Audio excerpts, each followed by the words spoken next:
हाम्रो च्यानललाई सब्स्क्राइब गर्नको लागि रातो बटनमा क्लिक गर्नुहोला अनि नोटिफिकेसन पाउनको लागि तपाईहरुले बेल आइकनमा क्लिक गर्नुहोला। धन्यवाद। Hello, what's up guys? Welcome back to my channel. Today I am going to teach you about how to open Huawei Nova 3i smartphone. आज भने साथीहरु हामीसँग Huawei Nova 3i को जुन फोन आएको छ, हामी यसलाई कसरी ओपन भन्ने बारेमा म ट्रिक बताउने छु। तपाईले यो भिडियोलाई सुरुदेखि अन्तिमसम्म स्किप नगरिकन हेर्दिनु होला। यसलाई सर्वप्रथम हामी हिट को जुन चाहिँ ओ भन्छ यसमा हामीले यो फोनलाई ब्याकपट्टि तताउनु पर्ने हुन्छ। मैले यहाँ तताइरहेको छु, यतिखेर मेरो हिट भइरहेको छ यो फोनको ब्याक साइड। अब ब्याक साइडमा तातो छ, एकदमै अहिले तातिसकेको छ भने म यसलाई पछाडीबाट एकदमै पतला चीजले तपाईहरुसँग प्लेइङ कार्ड छ भने, तास प्लेइङ कार्ड छ भने, प्लेइङ कार्डले एकदमै नयाँ छ भने एकदमै सजिलो हुन सक्छ। मैले यसरी प्लेइङ कार्ड युज गरेर मैले एकदमै तातो छ यो। तपाईले लगभग 90 डिग्रीमा राखेर तपाईले कम्तिमा पनि तपाईले 15 मिनेटसम्म राख्नुभयो भने तपाईले यसरी ओपन गर्न सक्नुहुन्छ। मैले यसरी ब्याक साइडबाट यसरी खोलिरहेको छु। यो ब्याक साइडमा गोरिला जुन सिसा हुँदछ, यो सिसामा गम हुन्छ। यो गमलाई उकाउनको लागि एकदमै गाह्रो पर्दछ। त्यही भएर यसरी तपाईले मैले जसरी भिडियोमा बनाएको छु त्यसरी नै तपाईले तपाईको फोनलाई ओपन गर्नुहोस्। तपाईले ओपन गर्ने समयमा एकदमै ख्याल गर्नुपर्ने हुन्छ कि तपाईको जुन चाहिँ फिंगर प्रिन्टको जुन भाग हुन्छ, जुन कनेक्ट हुन्छ, त्यो पत्ता हुन्छ, पत्तालाई तपाईले नछोडाइकन यसरी ओपन गर्नुहोस्।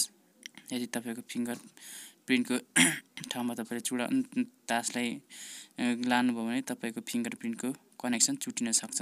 यसरी तपाईले यसरी खोल्नुहोस्। अब भने तपाईले यहाँ स्क्रुहरू देख्न सक्नुहुन्छ। कतिपय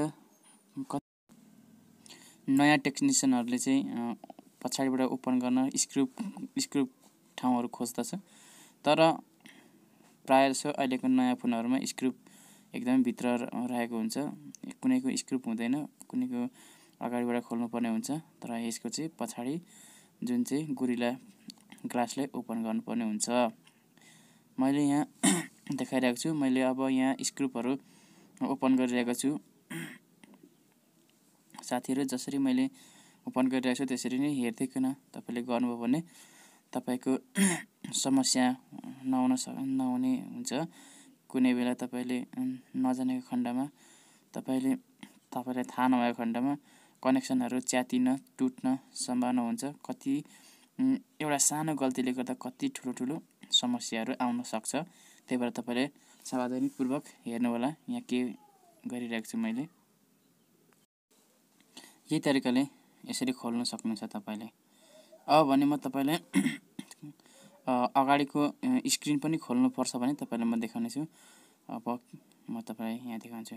अब म अगाडि स्क्रिनपट्टि गए। मैले यसको पार्ट्सहरू खोलिसकेको छु। अब तपाईले स्क्रिन खोल्नको लागि तपाईले सिम्पली यसरी हिट गर्नुहोस्। मैले यसलाई हिट गर्दै छु। कम्तिमा तपाईले 90 डिग्रीमा 90 डिग्री सेल्सियसमा तपाईले राख्न सक्नुहुन्छ। यदि 90 डिग्री सेल्सियसमा राख्नुभयो भने तपाईको फोन नडढ्ने अथवा तपाईको फोनको ग्लु चाहिँ तत्तिने सम्भावना हुन्छ। तपाईको ग्लु तत्तेपछि मात्र हाम्रो फोनको स्क्रिन ओपन हुँदछ। अब मैले यसलाई 90 डिग्री सेल्सियससम्म मैले यसलाई तताएको छु। अब भने सिम्पली तपाईको नङ लामो छ भने नङ घुसाउन सक्नुहुन्छ तपाईले। सर्वप्रथम त यसरी तपाईले यहाँ नङले यसरी बाटो देखाउनु भयो भने अनि तपाईले कार्डको सहायताले प्लेइङ कार्ड अथवा तपाईको जुन कार्ड यसले ओपन गर्ने एउटा प्लेट हुन्छ त्यो छ भने झनै राम्रो, अथवा प्लेट त्यो छैन भने तपाईले प्लेइङ कार्ड पनि युज गर्न सक्नुहुन्छ। मैले तपाईलाई देखिरहेको छु। यसरी मैले नङले नै ओपन गरेको छु। अब भने म यसलाई ओपन गर्ने छु। तपाईले डिस्प्ले ओपन गर्दा यसरी सावधानीपूर्वक ओपन गर्नुभयो भने तपाईको डिस्प्लेमा कुनै पनि समस्या आउने छैन। तपाईलाई कुनै पनि घाटा हुने छैन। सर्वप्रथम तपाईले यसले निकाल्नुभन्दा अगाडि यसको स्क्रु खोल्नुहोस्। यहाँ यो चार्जिङ सेक्सनको छ। This is the charging section. We must open first this section first and then यसरी तपाईले खोल्न सक्नुहुन्छ। अब भने हाम्रो डिस्प्ले सही सलामत ओपन भइसकेको छ। धन्यवाद तपाईहरुले मेरो भिडियो हेरिदिनु भएकोमा। तपाईलाई फेरि पनि